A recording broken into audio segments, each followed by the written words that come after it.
Assalamualaikum anak-anak. Bagaimana kabar kalian pagi hari ini? Alhamdulillah, semoga anak-anak sehat semuanya ya. Oke anak-anak, sebelum pembelajaran kita mulai, marilah kita membaca basmalah dulu ya, agar pembelajaran kita kali ini diberi kelancaran sama Allah Subhanahu wa taala.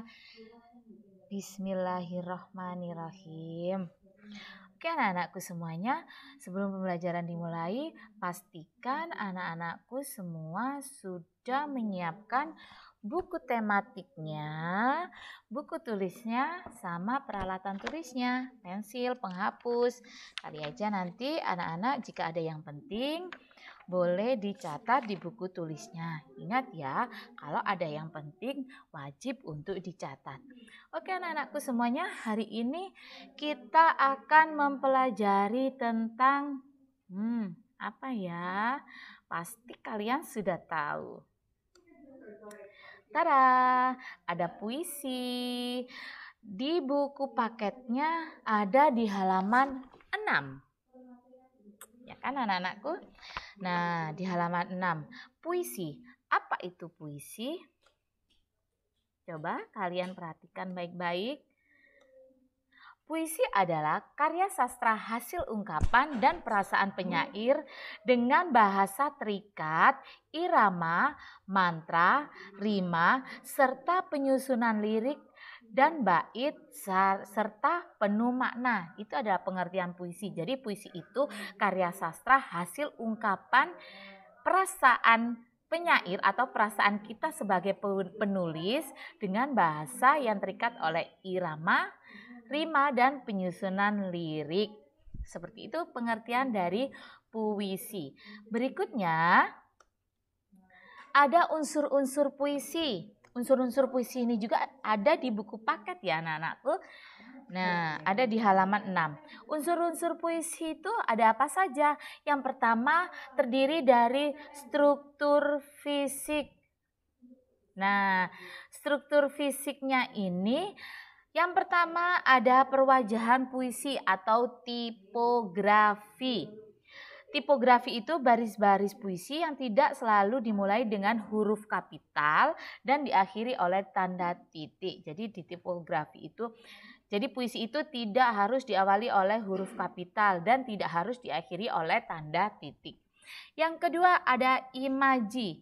Imaji itu susunan kata pada puisi yang mengakibatkan pembaca seolah-olah melihat, itu dari imaji penglihatan, mendengar itu dari imaji suara, dan merasakan itu imaji peraba atau sentuhan yang dialami oleh penyair. Yang ketiga ada kata konkret. Kata konkret itu puisi menggunakan kata yang memunculkan imaji karena kata ini berhubungan dengan kiasan atau lambang. Berikutnya yang keempat ada gaya bahasa. Gaya bahasa ini puisi banyak menggunakan gaya bahasa konotasi atau yang tidak sebenarnya sehingga menimbulkan berbagai banyak makna. Serta yang kelima ada rima atau irama. Rima ini adalah persamaan bunyi di bagian awal, tengah maupun di akhir baris. Jadi rima atau irama ini hanya huruf vokalnya saja di akhir barisnya puisi. Berikutnya yang kedua ada struktur batin. Struktur batin ini ada apa saja ya? Ada yang pertama ada tema. Puisi harus memiliki makna di tiap kata, baris, bait maupun makna keseluruhan. Itu tema ya. Yang kedua ada rasa. Rasa yaitu sikap penyair mengenai pokok permasalahan yang terdapat dalam puisi.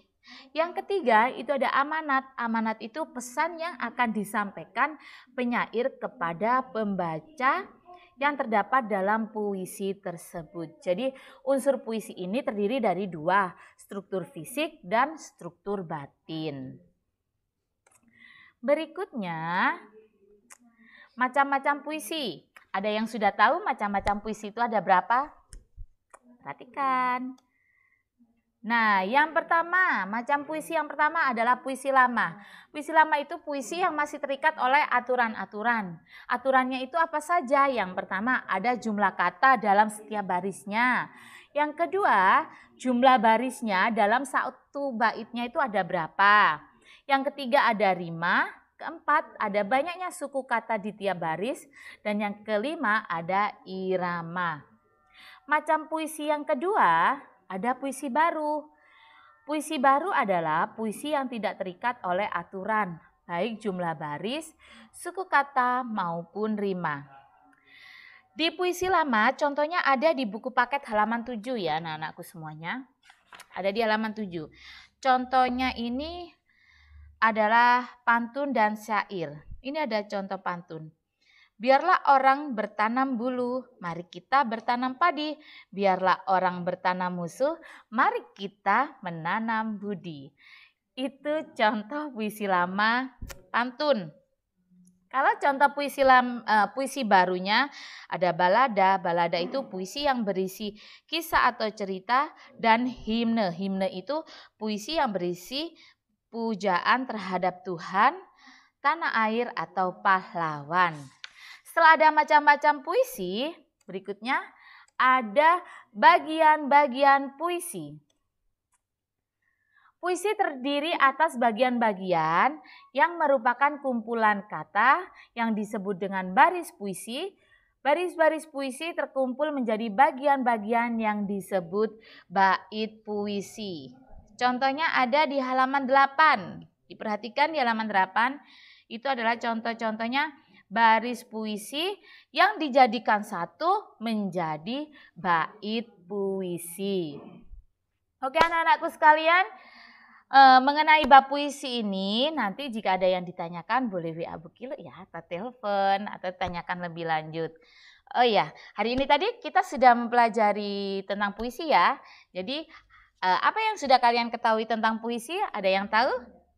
Iya betul, puisi itu hasil karya sastra, ungkapan dan perasaan penyair dengan bahasa yang sudah terikat.